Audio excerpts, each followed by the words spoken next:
Oh yeah, there is. Hello everybody and welcome back to yet another review and to another Planes Diecast review. It has been quite a while, but today I'm very excited to be taking a look at Echo. Echo, of course, is a member of the Jolly Wrenches in the modern day. In the first Planes movie, he and Bravo appear for a good deal of the film, saving Dusty after one of his many injuries. I have wanted to get my hands on either Echo or Bravo for quite a while, not only because they're significant characters, but because they both have really cool Easter eggs. You see, Echo and Bravo were voiced by Anthony Edwards for Echo and the late Val Kilmer for Bravo, who of course played Goose and Iceman respectively in Top Gun. And as a reference to this, not only did they cast Top Gun actors as the fighter jets and planes, they also gave Echo and Bravo helmets directly designed on their Top Gun characters, which is pretty fun. And for that reason, because of that really cool Easter egg, and you guys know I love me some Easter eggs and references to other media, I really wanted to get either either Echo or Bravo. So usually I'd cut after a mistake like that, but I'm keeping that in. I need to keep me saying Brecco.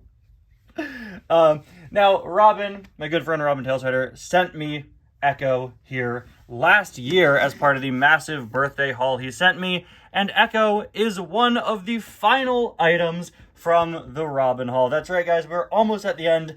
After Echo, only one item from the haul remains, and that is MA Brake Drum. So, while it's taken us quite a while, well over a year, to get to Echo, it certainly is going to be worth the wait, because this is one very cool diecast. Now, you may have noticed that Echo here is kind of bent leaning forward, right? Kind of an awkward angle. Well, don't worry, because this guy has a play feature. Check it out.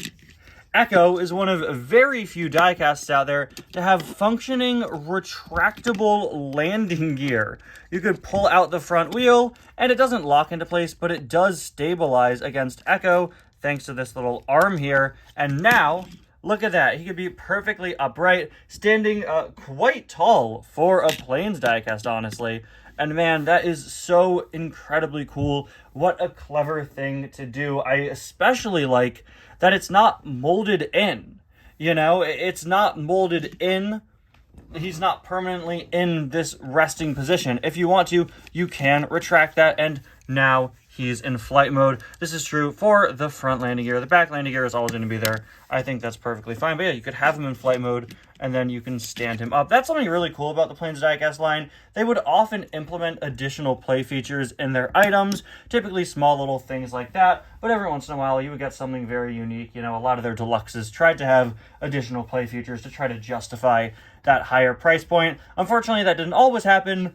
You still have cars or vehicles like the Smoke Jumpers, where almost all of them look like they probably have moving parts, but unfortunately don't. But Echo, of all characters, gets fully functional landing gear, and that is super cool. This, of course, is a loose item that Robin picked up at a flea market, so there is a bit of damage on him. As you can see, unfortunately, his helmet, one of my favorite parts since it is that Top Gun reference, is quite a bit damaged, but still super cool to have that reference to, of course, Goose, one of the most famous characters from that movie. Echo VF-17 are in there. Pretty decent expression. A lot of the early Planes diecasts have pretty rough faces, but I'd say that Echo's is just fine. You could also see his little mouth down there. He's frowning. He's a well, I don't know if it's much of a frown. It's actually almost exactly a straight line, curved very slightly. He's determined. Ignore this. I know it looks like this part is the mouth, right? The mouth is under that, so just ignore that. It looks like he's smiling when you hold it like that. I know. Ignore that line. Mouth is underneath it, and you can see he's got kind of a determined, face. Actually, it kind of looks like a grin from that angle. You know what? Maybe it is a little bit of a smile.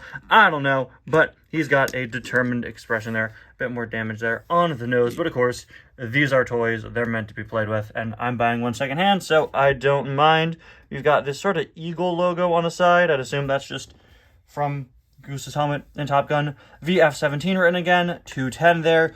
A stripe with a bunch of the Jolly Wrenches logos, as well as your sort of Navy logo there, right? We got his wings complete with all of the missiles and all the things you would expect to see on a military plane. He is, of course, pretty similar to Stu Bop and Marco from the first Cars movie. Definitely a bit more detail than them, though. Once again, the military logo over there, Jolly Wrenches logo on the back wing, JW for Jolly Wrenches, number 10 there, VF17 once again here, and then, of course, we got the thrusters on the back.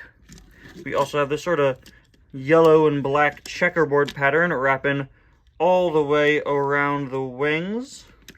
Looks like that decal doesn't really wrap around perfectly, as you can see. It looks kind of awkward at those angles, but, you know, I don't think it's one wrapped around decal. I think it's several placed on each of the different angles. There is a look at the other side with more of what you would expect to see. And finally, there is a look at the base where you can see the playset adapter that all Planes diecasts have. And you also get a better look at some of the missiles there, which actually have painted tips, which is nice to see. Something I really love about Planes diecasts is that they printed the undersides for most of them. So we do have the logo repeated there. I think that's really, really great. Something that we never see for Cars diecasts, save for a few Precision Series items. But then again, with Cars diecasts, there's nothing to see on the bottom. With a plane, there's a high chance you'll see it from above, right? Or like this. And so it is nice to see that they didn't skimp out on the details when it comes to that. And that's the thing with Planes diecasts. Like, they are well made, they are well detailed, and regardless of your thoughts on the Planes movies or the diecasts themselves, like I said, their facial expressions are sometimes pretty rough. They were well made and well designed, and there were a lot of things they did really, really great. I already said in this review, I love the retractable landing gear, and I really like the fact that they,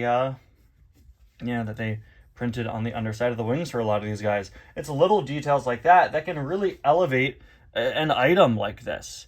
And I think that's just really nice.